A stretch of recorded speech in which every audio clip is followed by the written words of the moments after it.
Mobile devices. In this lesson, we're going to talk about different occurrences that happen to our mobile devices and how to troubleshoot those. So let's go ahead and get started. The first area we want to look at is poor battery health.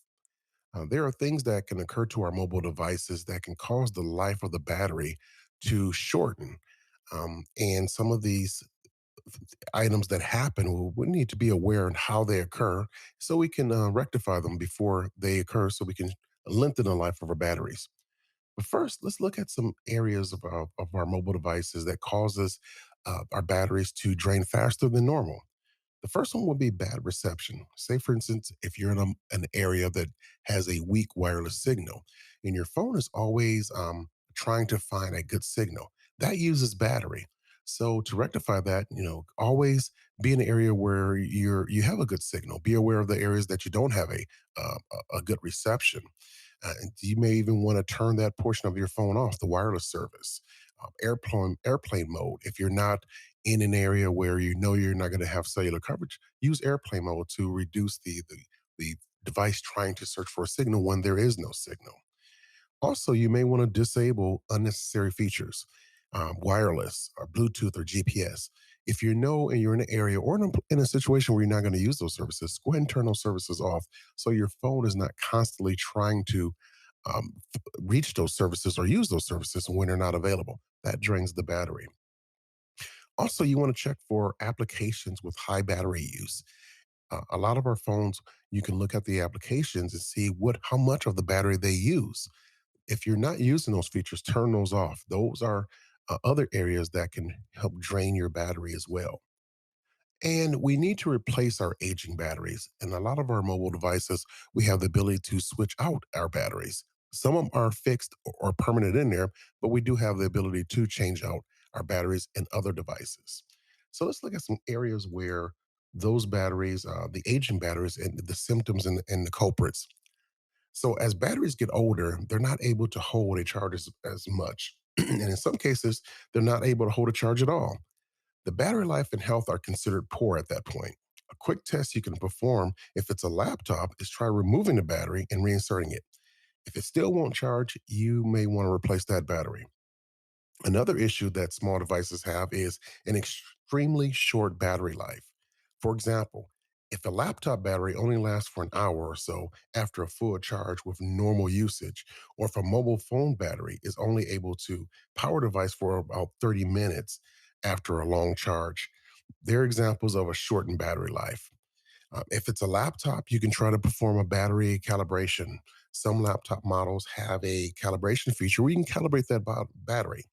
For mobile devices, try draining the battery completely down, then charge the battery up and see if that rectifies the problem. If these do not work, you need to replace that battery. Another occurrence in our mobile devices is a swollen battery. A swollen battery is a buildup of gases inside of the battery itself. Now, batteries are self contained. There's no venting, there's no porting or of any kind. So, therefore, when that battery becomes damaged or aged in a particular way or misused, gases could build up and swell the battery. If this happens, do not open that battery packet container. This could pose significant fire risk as well as chemical risk to your hands and so forth. Um, Batteries that swell, they swell for a number of reasons. It could be a manufacturer defect. It can be age, misuse, using the wrong adapter for the charging of that battery, leaving a laptop battery constantly plugged into a wall. These are just a few of the occurrences that can happen that can cause a swollen battery. So if your battery is swollen, stop using it immediately and dispose of it properly. Another common occurrence in our mobile devices is broken screens. It's unfortunate when we have a screen that's broken on a mobile device, especially when the touch input is the main way that we interact with our mobile device. When that input is hindered, or worse yet, damaged to a point where we cannot access our device, we're only left with a little bit of choices. And that main choice is getting a repair. Now, before you get that screen repaired, make sure that all your data is backed up. You don't want to get to the point where it's damaged further and you can't get your data or retrieve your data. Um, a lot of our phone accounts now have a cloud backup system where it automatically backs up to a cloud. Make sure that all the data that is backed up to that cloud that you can access it. Also, you want to make sure that you can get a temporary screen protector or something that will protect you from cutting yourself on that glass because it's very sharp. Improper charging is another area that we have on our mobile devices. Now, improper charging is when our mobile devices are charging, there's generally an indicator that the device is charging. On laptops, the power adapter will have an indicator light that is powered on and supplying the power to the device. On smaller mobile devices have something similar. There's normally an indicator on the screen letting you know that it's in the process of charging that device. If you don't see either of these indicators, there's a problem with either the outlet, the power adapter, or the device itself. Common troubleshooting steps here would be to check the ports on the device for any physical damage or dirt or debris, anything that's stopping that device from receiving a good connection for to charge. Check the cable, inspect the cable end, the connecting ends, and the cable itself. Make sure there's no damage, no fraying of the cord, or anything like that. Verify that the power adapter is putting out power by using a multimeter. And if all else fails, check the outlet. Switch to a different outlet to make sure that it's not the outlet is the problem. Poor or no network connectivity. Most of the time, a weak signal is the most common cause of intermittent wireless networking connection problems. If your connection keeps dropping, see if you can get it closer to the wireless access point or remove any obstacles and obstructions between you and the wireless access point. This could include objects that would hinder your connection. It may involve also changing rooms, getting closer to that wireless access point to ensure that you get a good wireless connection. If it's a cellular connection that you're trying to attempt to connect to, it could mean moving closer to a window or to a doorway. In some cases, moving outside of the structure to get a good cellular signal.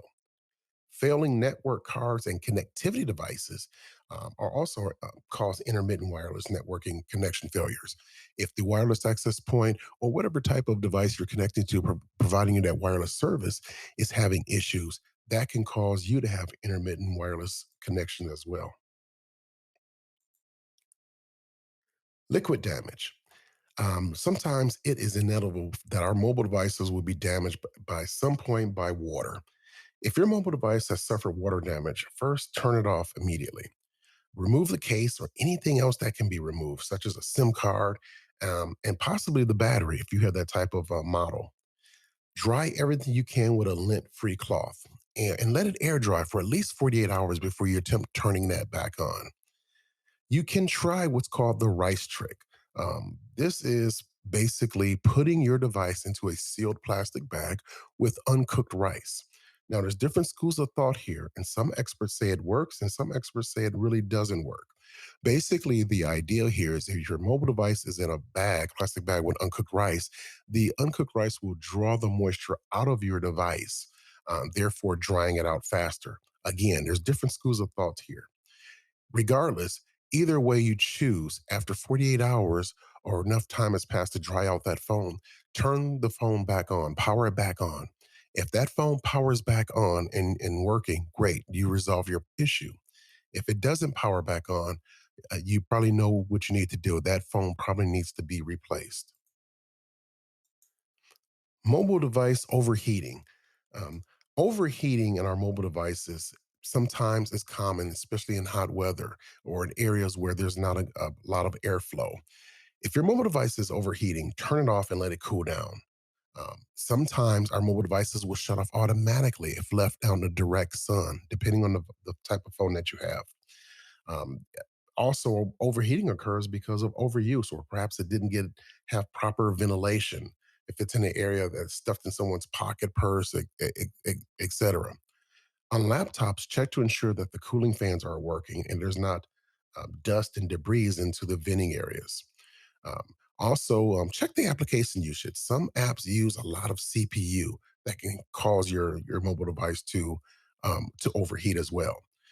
In any event, if your mobile device overheats, let it cool down completely before trying to power it back on, especially if the operating system has shut that phone down. Digitizer issues is another a common occurrence that we may come across on our mobile devices. There are times when your mobile device may experience a problem with this digitizer. Now, remember, the digitizer is the element built into the mobile device screen that transfers your touch or pin input signals and transforms them into a rendering of the screen of the device. If the digitizer is off or not accurate, you can calibrate it. Now, in mobile phones and mobile devices, it's not a lot of troubleshooting steps that you can do as far as calibrating it or adjusting it. Try powering that device off and powering it back on. In laptops, whether it's a Windows or an iOS operating system, there are different steps that you can take to calibrate that screen on those devices. Physically damaged ports. Now, there's not a lot of troubleshooting step that you can take as far as a physical port is concerned. Our ports become damaged sometimes because they're not protected. Our phones are in our purses, our pockets, or any other type of areas where they may get damaged, because they may not have a case on them. Sometimes they will simply fail to work, or you may notice physical damage on those ports. Now, again, there's not a lot of troubleshooting steps that you can do here. You can do preventative measures beforehand, and of course, is protecting those ports and make sure they don't get damaged. The ports are normally used for our power, our charging, data transfer, and things like that. The ports are again a part of the system board of that mobile device. So if that port is damaged and is not working, most likely that port would have to be changed, or the entire system board, because it's a part of the system board. Worst case scenario, the entire mobile device would have to be changed because it is a part of that board. Malware. Malware nowadays is a common occurrence in our mobile devices. Malware infections are one of the most common security risks that you will encounter. Now, many believe incorrectly that mobile devices running iOS or Android can't get infected with malware. Actually, this is not the case. It does not matter what OS, a malware is a serious threat. Malicious apps are most common way that malware ends up on a mobile device, and it's through downloading malicious software, malicious apps. There are also operating system vulnerabilities. Now, there's a general rule of thumb here that you want to make sure that your phone is always updated. Make sure your phone, your operating systems are always pulling down the most up to date operating system versions so it can protect you as far as in security flaws. Suspicious links. This will be the same as mobile devices or laptops and other small devices. If you get an email with a suspicious link, don't click it. Clicking it can cause malware on your device to be installed without your knowledge. Finally, another area that you can be aware of in our mobile devices is cursor drift or your touch calibration. Um, This happens when our mouse or cursor will slowly drift in one direction, even though you're not even trying to make it move. This issue is generally related to the point stick not centering properly after it's been used. If you have a cursor drift, try using the point stick and moving it back and forth, or your touchpad and moving it back and forth a few times to get it recentered by itself. You can always also try calibrating it. Again, some operating systems have a calibrating feature or adjustment feature that you can adjust that as well. Okay, covered a lot of areas in this lesson. Common occurrences that may happen to your mobile devices and how to troubleshoot those. Battery health, poor battery health, swollen battery, broken screens, improper charging, poor or no connectivity, liquid damage, overheating, digitizer issues. We talked about physically damaged ports, malware, and cursor drift and touch calibration. Thank you all for being with this lesson, and we will see you in the next lesson.